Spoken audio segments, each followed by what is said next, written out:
I'm a cancer doctor by background, and in taking care of patients in the cancer clinic, we use information from randomized clinical trials and other types of studies to figure out whether or not a treatment is the right thing for a person with cancer.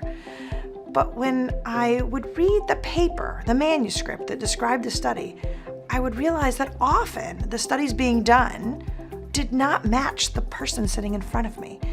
And in fact, what we need is more information that reflects real people. So one of the things that was of interest to me when I was working with patients in the clinic is how do we take the system of data that's already routinely being collected in regular real-world clinical care and organize it and prepare it so that we can make sense of it and make high-quality, reliable decisions about whether or not a medical treatment works or not.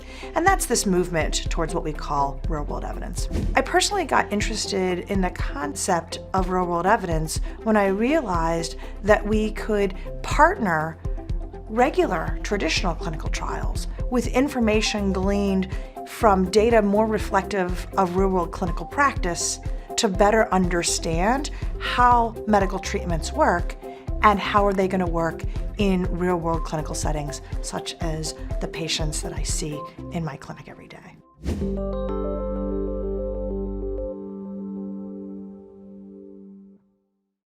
The number one thing that I learned as an oncologist, as a mother, as a daughter who took care of my father who was ill, and frankly as a patient myself, is that as FDA and as government, we're here in service of the people for whom we're supposed to be caring. And so the first thing that I bring as many years of experience is that core focus. The second part of my experience that I would like to bring to FDA is something that we often don't have a chance to bring into FDA. And that's my experience in tech development and startups, and how do we bring a culture of continuous iterative innovation and put that into the ethos of everything we do.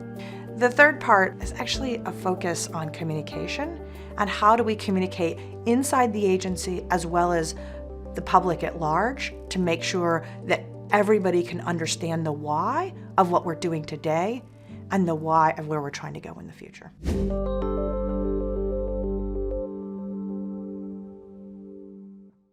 Well, I think we're still figuring this out, but I have a few observations from my past experience that at least give me some look towards the future.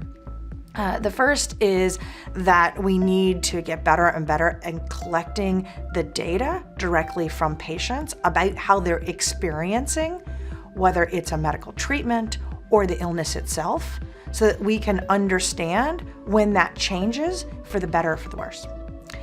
The second is that ultimately the concerns that patients have are not necessarily always the concerns and the outcomes that we've built into our clinical protocols and the clinical trials process in the past.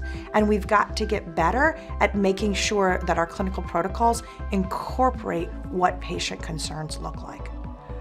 The third is that patients help us understand how do we communicate the findings. Ultimately, what happens in a clinical trial and the outcomes around a medical product is intended to be used for real people in real life. And how we communicate what this is going to mean in your daily life is as important as everything else.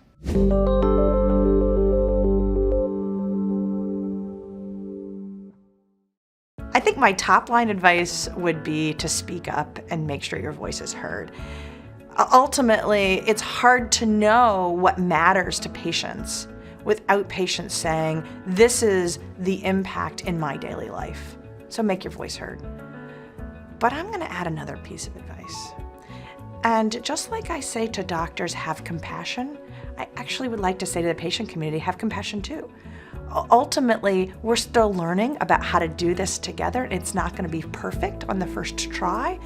And so as you speak up and you say, this is what matters to me, realize that we're still developing processes and ways to communicate that into the mechanisms of drug development. And so keep speaking up and keep helping make sure that it's understood, but know it's probably not going to be perfect on the first try.